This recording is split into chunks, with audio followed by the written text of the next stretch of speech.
হিন্দু ভাইয়ের দোকান ছাড়া বিরিয়ানি কিনবো না। অশিক্ষিত। গান্ধীর গলায় মালা দিত, এখন গডসের গলায় মালা দেয়। কোন হিন্দু ভাইয়ের মাংসের দোকান ছাড়া মাংস কিনবো না, আমরা হালাল মাংস খাবো না। ওর চুলও গজাবে না, পশ্চিমবঙ্গে পদ্মও গজাবে না।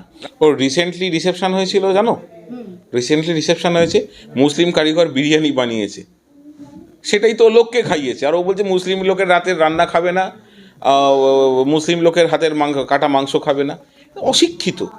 দেখো, হালাল হালাল কোনো ধর্মের একটি নীতি হতে পারে, কিন্তু আমি হোটেল ম্যানেজমেন্টের ছাত্র, আমি 4 বছর হোটেল ম্যানেজমেন্ট করেছি, আমি হোটেল ম্যানেজমেন্টে আমার সার্টিফিকেট আছে, আমার নিজস্ব খাওয়া দাওয়া নিয়ে আমার ব্যবসা।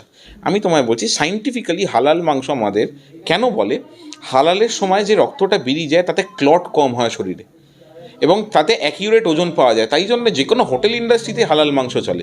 এটা কোনো ধর্মীয় কারণ না, দিস ইজ ভেরি সায়েন্টিফিক।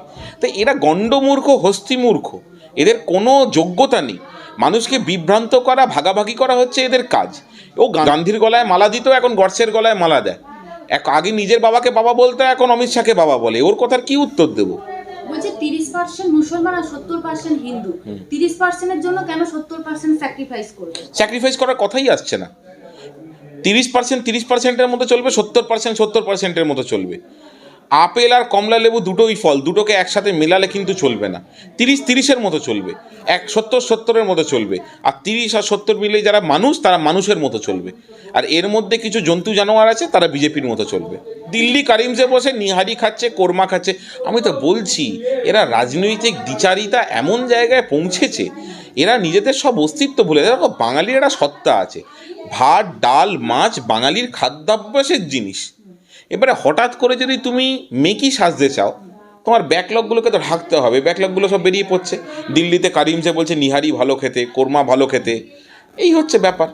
ও নিজেই দেখো না, আমরা দেখো, তোমাকে যদি এখন বলে বাঙালির বাড়িতে শুক্তো খাওয়া যাবে না, হিন্দুর বাড়িতে শুক্তো খাওয়া যাবে না, যদি একটা কোনো শিখ প্রজন্মের লোক বলে, বা যদি কোনো বৌদ্ধ বলে খ্রিশ্চানের বাড়িতে কেক খাওয়া যাবে না, বা কেউ যদি বলে বিহারির বাড়িতে লিট্টি খাওয়া যাবে না, তাহলে বানাবে এটাকে চাইনিজ লিট্টি বানাবে আর শিখ শুক্তো বানাবে? এটা হয় নাকি? সব গণ্ডমূর্খ। এদের কথা কি উত্তর দেব? ওর মাথায় হয়েছিল অ্যালোপেশিয়া, চুল কামিয়ে বললো মুখ্যমন্ত্রী না সরলে আমি চুল গজাবো না। আসলে অ্যালোপেশিয়া হয়েছে, ওর চুলই উঠবে না। ওর মিলিয়ে নিও। না না, উনি বলেছেন যে মুখ্যমন্ত্রীকে যতক্ষণ না চেয়ার থেকে সরাচ্ছেন ততক্ষণ তিনি মাথায় চুল রাখবেন না। এই জন্য দুধ অ্যালোপেশিয়া হয়েছিল, আমি তো বলছি অ্যালোপেশিয়া হয়েছিল। ওর অ্যালোপেশিয়া হয়েছিল, মুখ্যমন্ত্রীর নাম করে ওটা করিয়ে দিয়েছে। ওর না, শোনো, ওর চুলও গজাবে না, পশ্চিমবঙ্গে পদ্মও গজাবে না রাজনৈতিকভাবে। কিন্তু 26-এ তো পদ্ম ফুল ফুটবে বলেই দিয়েছে বাংলার বুকে। জোড়া ফুল ফুটবে, ওটা কুঁড়ি হয়ে আছে, বুঝতে পারছে না কোন ফুল। দেখবে দুটো কুঁড়ি আছে, একটা কুঁড়ি হলে বুঝতে সিঙ্গেল ফুল ফুটবে, ওটা দুটো কুঁড়ি, দুটো জোড়া ফুল কুঁড়ি। তো কৌস্তব বাগচীর হঠাৎ এরকম বিভাজনের রাজনীতি ও কি হলো ওর মধ্যে? বিজেপিতে গেছে, আর কি করবে? বিজেপিতে গেছে তো যা করার তাই করছে। অসৎ সঙ্গে নরকবাস, অসৎ সঙ্গে ঢুকেছে, তাই জন্য নরকবাস করতে হবে ওকে। এবং নরকবাস করার জন্য যা যা করণীয় দরকার সেইগুলো সব করছে। হিন্দু মুসলিম বাঙালি বিহারি ক্ষত্রিয় ব্রাহ্মণ মুচি ম্যাথর, সাদা কালো লাল হলুদ টাক চুল সব ভাগ করছে। আর কি আছে? মানুষ আর অমানুষের ভাগটা মানুষ করে দেবে 26-এ। একজন অ্যাডভোকেট হয়ে এরকম মন্তব্য? দুধ অ্যাডভোকেট, ও জুতোর ফিতে চুরির কেস পায় না, তাই জন্য তো হাইকোর্টের নিচে বড় বড় থামের পাশে গিয়ে বড় বড় মিডিয়ার সামনে কাজ করে। দেখবে যা হাইকোর্টে না ভালো উকিলদের দাঁড়াবার সময় নেই, পরিচিত উকিল মাথা নেড়ে চলে যায়, হাত নেড়ে চলে যায়, কথা বলার সময় পায় না। আরে এমন বিরাট উকিল খালি দিনের পর দিন ওই দাঁড়িয়ে আছে, ওখানে চাঁদ সূর্য কী সব নাম আছে না, তোমাদের মিডিয়ায় আসে, তারা দেখবে দিনের পর দিন থাম্বার সামনে চায়ের দোকানে খাতা চলে আর ওইখানেই বাইট দিয়ে যায়। ওই কিছু কিছু লোক আছে না, বাড়ি থেকে জামা জুতো স্যুট বুট পরে বেরোয়, শিয়ালদা স্টেশনে এসে লুঙ্গি ফুঙ্গি পরে মুটেগিরি করে, বাড়িতে জানে বিরাট অফিসে কাজ করছে, ওই বাড়ি থেকে টাই ফাই পরে কোর্টে যায়, গিয়ে ওইসব বাতেলা দেয়, আবার বাড়ি ফিরে আসে, কোর্টে কোনো কাজ করে না।